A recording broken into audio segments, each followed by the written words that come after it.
30 കോടിയുടെ Onam bumper ticket എടുക്കുന്നവരുടെ എണ്ണത്തിൽ വൻ വർധനവ്. ഇത്തവണ ലോട്ടറി വകുപ്പ് ബമ്പർ വിൽപ്പനയിൽ പ്രതീക്ഷിക്കുന്നത് റെക്കോർഡ് വിറ്റുവരവാണ്. അതേസമയം 500 മുടക്കി ഒന്നാം സമ്മാനം 30 കോടി രൂപ കിട്ടുന്ന ഭാഗ്യവാന് ഇത് മുഴുവൻ ലഭിക്കില്ല.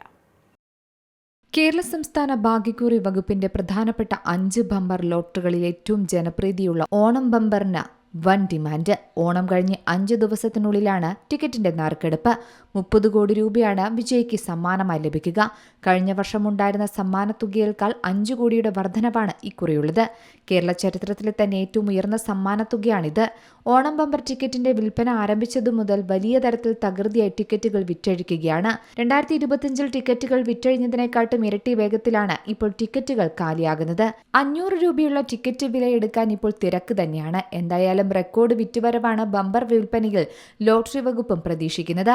അതായത് ഓണം ബമ്പറിന്റെ സമ്മാനഘടന എന്ന് പറയുന്നത് 22 പേരെയെങ്കിലും കോടീശ്വരന്മാരാക്കുക എന്ന രീതിയിലാണ്. ഒന്നാം സമ്മാനത്തിന് പുറമെ രണ്ടാം സമ്മാനം 20 പേർക്ക് 1 കോടി രൂപ വീതം കൊടുക്കുന്നുണ്ട്. ഒന്നാം സമ്മാനത്തിന് അർഹരായ ടിക്കറ്റ് വിറ്റ് ഏജന്റിന് 30 കോടിയിൽ 10% കമ്മീഷനായി ലഭിക്കും. അങ്ങനെ ഏജന്റും കോടീശ്വരനാകുകയാണ്. ഇത്തരത്തിൽ 22 പേരാണ് ഓണം ബമ്പറിലൂടെ ഭാഗ്യവാന്മാരാകാൻ പോകുന്നത്.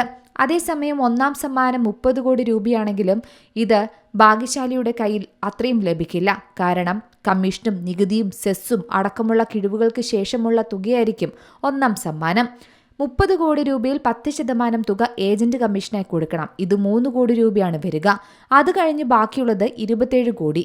ഈ തുകയും മുഴുവനായി ഭാഗ്യശാലിക്ക് ലഭിക്കില്ല എന്നതാണ് മറ്റൊരു കാര്യം. 27 കോടി രൂപയിൽ നിന്നും നികുതി വീണ്ടും നൽകണം. ഇത് 30% അങ്ങനെയെങ്കിൽ ഏകദേശം 8 കോടി രൂപ നികുതിയായി ഈടാക്കും. 27 കോടിയിൽ നിന്ന് 8 കോടി കൂടെ നഷ്ടമാകുമ്പോൾ ബാക്കിയുള്ളത് 18 കോടി രൂപയാണ്.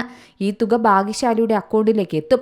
എന്നാൽ ഈ തുക ലഭിച്ചാലും നിങ്ങളുടെ മറ്റു ചില നികുതികൾ അടയ്ക്കേണ്ടി വരും. ഇനി ഭാഗ്യശാലി 50 ലക്ഷത്തിന് മുകളിൽ വരുമാനമുള്ള ആളാണെന്ന് കരുതിക്കൂ. അങ്ങനെയെങ്കിൽ നികുതിക്ക് മുകളിൽ സർചാർജും നൽകണം. അത് അക്കൗണ്ടിലെ പണത്തിനനുസരിച്ച് മാറ്റവും വരും. 50 ലക്ഷം മുതൽ 1 കോടി രൂപ വരെ 10%, 1 കോടി മുതൽ 2 കോടി വരെ 15%, 5 കോടി വരെ 25% സർചാർജായി ഈടാക്കുന്നതാണ്. ഇവിടെ ഭാഗ്യശാലിക്ക് 18 കോടി പണം ലഭിച്ചാൽ 37% നൽകേണ്ടി വരികയാണെങ്കിൽ ആദായ നികുതിയിൽ നിങ്ങൾ അടയ്ക്കുന്ന 8 കോടിയുടെ 37% സർചാർജായി ഈടാക്കുന്നത്. അത് ഏകദേശം 2 കോടിക്ക് മുകളിൽ വരും. ചുരുക്കി പറഞ്ഞാൽ 30 കോടി ലഭിച്ചാലും ഏകദേശം പകുതിയോളം രൂപ മാത്രമാണ് ഭാഗ്യശാലികളുടെ അക്കൗണ്ടിൽ എത്തുകയുള്ളൂ. News desk C Malayalam news. ഏറ്റവും പുതിയ വാർത്തകളും വിശേഷങ്ങളും വിരൽത്തുമ്പിലറിയാൻ സി മലയാളം ന്യൂസ് എല്ലാ ഡിജിറ്റൽ പ്ലാറ്റ്ഫോമുകളിലും ലഭ്യം.